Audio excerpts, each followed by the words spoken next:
Las ventajas fiscales de Ceuta y Melilla y el que no se requiera visado de entrada para los residentes en Tetuán propicia el porteo, el transporte de fardos como equipaje de mano que realizan sobre todo las mujeres. Son las porteadoras para las que la Asociación Pro Derechos Humanos y diferentes colectivos marroquíes exigen un mínimo de condiciones para que su trabajo no les cueste la salud y a veces la vida. Porque desde el 2009 tenemos registradas y confirmadas 8 mujeres que han fallecido. Una chica de 34 años y una chica de 45 años. Esas son las que murieron en agosto. Rimli Karima y Bakali Touria. Siempre se producen unas situaciones de caos y de avalancha a la hora de la apertura de la frontera, que es lo que hace que una mujer que porta 90 kilos en la espalda, entre 60 y 90 kilos, sufre esa presión, el bullicio de la gente y la carga incluso puede llegar a asfixiarla. Suelen llevar mantas, productos de ferretería, medicamentos, artículos que en teoría son para uso propio. Dice que es que estas mujeres compran esa mercancía para ellas mismas. Y entonces es un comercio que no es ni legal ni es ilegal, sino se llama atípico. Marruecos tiene una especificidad que es que tú consideran equipaje de mano todo lo que tú puedas llevar encima de tu cuerpo.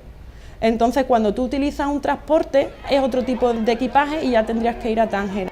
Ceuta y Melilla tienen una particularidad desde que España entró en la Unión Europea. Cuando llevas la mercancía no pagas el 21% de IVA, sino el impuesto que se llama el IPSI, que va del 0,4 al 10%. Entonces esto tiene unas ventajas fiscales bastante importantes para los comerciantes que se dedican al transporte de mercancía. Y es la manera de transportar esa mercancía que hay dentro del polígono del Tarajal en unas naves que se llaman de consigna, donde empresarios de Rabat, de Casablanca, franceses, incluso algunos de Madrid, tienen esa mercancía guardada para ser transportadas a Marruecos. ¿Por qué en Ceuta?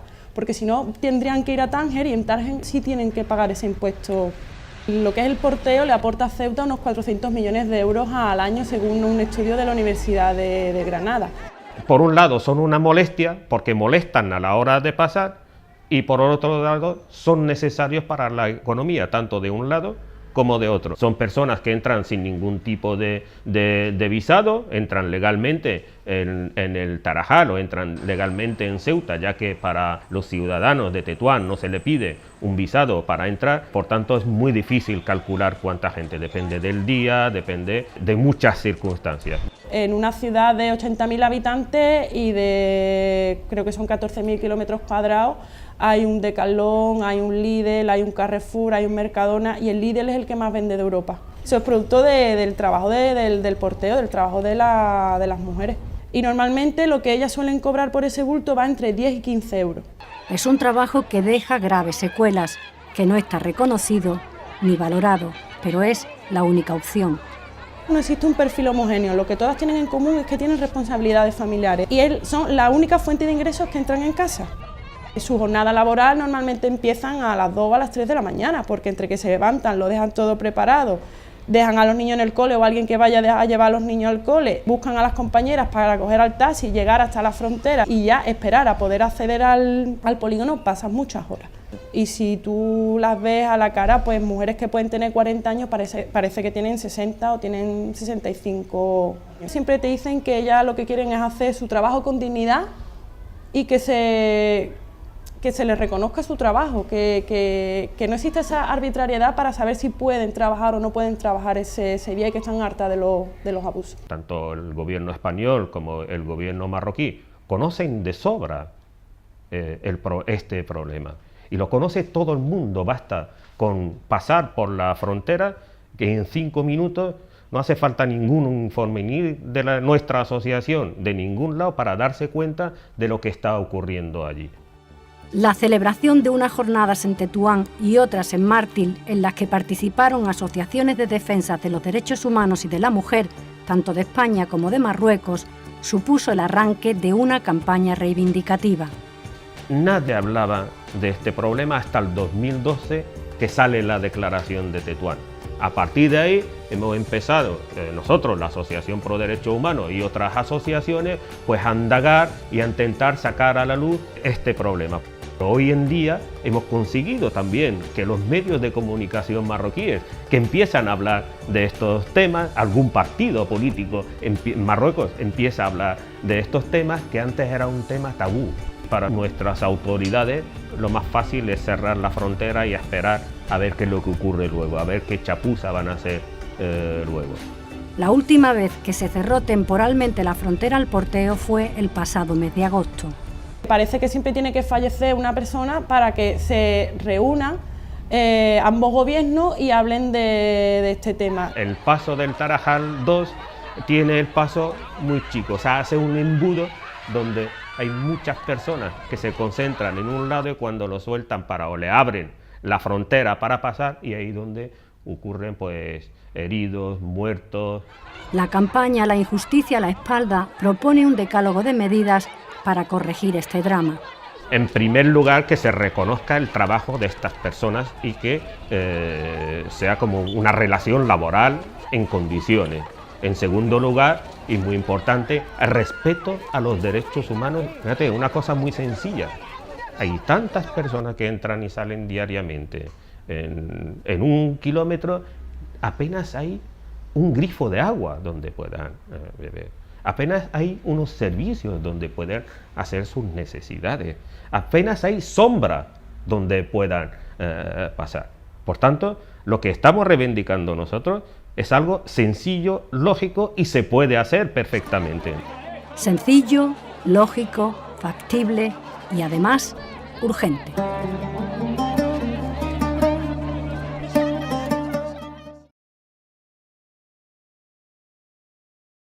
La frontera se ha cobrado nuevas víctimas. El colectivo de porteadoras está de luto. Batul Elicho deja un vacío en la Condesa Baja, en Castillejos, donde ayer cientos de personas quisieron acompañar a su viudo, a su madre, a sus hermanas y demás familiares. Cuando su marido cayó enfermo, ella decidió trabajar para pagar los medicamentos que necesitaba y someterse a un tratamiento de fertilidad para tener un hijo. Hace una semana perdió al bebé que esperaban, también en la frontera. Estamos hablando por los derechos de una persona inocente, que simplemente se va a buscar la vida y normalmente no hay derechos. Hoy ha muerto una, mañana morirá otra, como han muerto otros y otros y otros. Esta persona en principio ha perdido un bebé y segundamente se ha perdido a ella también. Y normalmente ella no molestaba a nadie, ni era persona que maltrataba a ninguno. Al igual a ella no se le tenía que maltratar de tal forma. Ella ha muerto inconsideradamente, ella ha muerto porque no tenía que morir.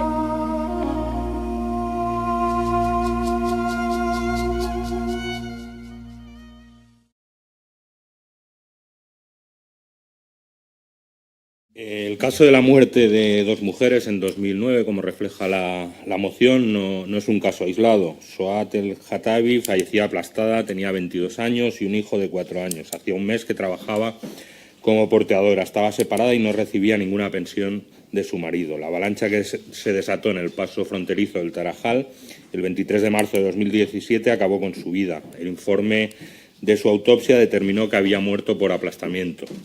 En 2008 fallecía Zafia Zizi en Melilla y en 2009 dos mujeres porteadoras, Bursa y Zora, fallecían también en una avalancha en Ceuta. La situación que viven las porteadoras son más propias de situaciones de explotación humana de otras épocas. Es necesario dignificar la situación de estas personas, en su mayoría mujeres, garantizando su integridad y salud. Es insoportable desde el punto de vista de derechos humanos la situación de estrés, nerviosismo, el agolpamiento de personas y aplastamientos.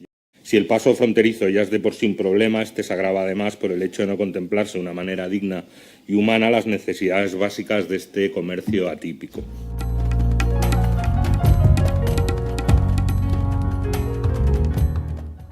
La Asociación Pro Derechos Humanos de Andalucía, a través de su delegación en el campo de Gibraltar, presentó ayer en su sede de Algeciras el informe sobre las porteadoras en las fronteras de Ceuta y Melilla. Bajo la campaña La injusticia a la espalda, el colectivo reclama el fin del trato degradante que reciben las mujeres marroquíes que portan mercancías a través de estos pasos fronterizos. La socióloga Cristina Fuentes, miembro de la asociación, es la autora del informe que refleja el trabajo realizado para analizar la situación de las porteadoras y las implicaciones económicas que tiene no solo en las ciudades autónomas, sino también en el territorio marroquí colindante. Un estudio que ha llevado a la entidad a elaborar un decálogo de propuestas entre las que figuran habilitar una aduana comercial entre Ceuta y Marruecos, crear un protocolo de actuación para la salida de mercancías, considerar a las porteadoras como trabajadoras o fijar el peso máximo del bulto en 20 kilos. ¿Qué debería hacer yo como comerciante ceutí si quiero pasar mi mercancía del lado marroquí? Si lo quiero hacer legalmente, tengo que coger mi camión de manzanas, mi container, y desde el puerto de Ceuta mandarlo hasta Algeciras y en Algeciras mandarlo hasta Tangermet. Como sabéis, esto en tiempo y sobre todo en dinero se grava muchísimo. ¿Qué es lo que hace el comerciante ceutí? Utiliza las porteadoras.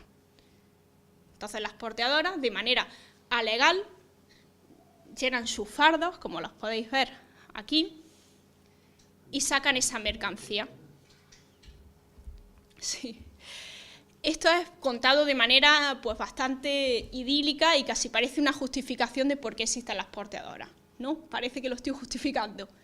En realidad no. En realidad esto es el hueco legal que se tiene desde el lado ceutí para justificar una cosa que vulnera completamente los derechos humanos.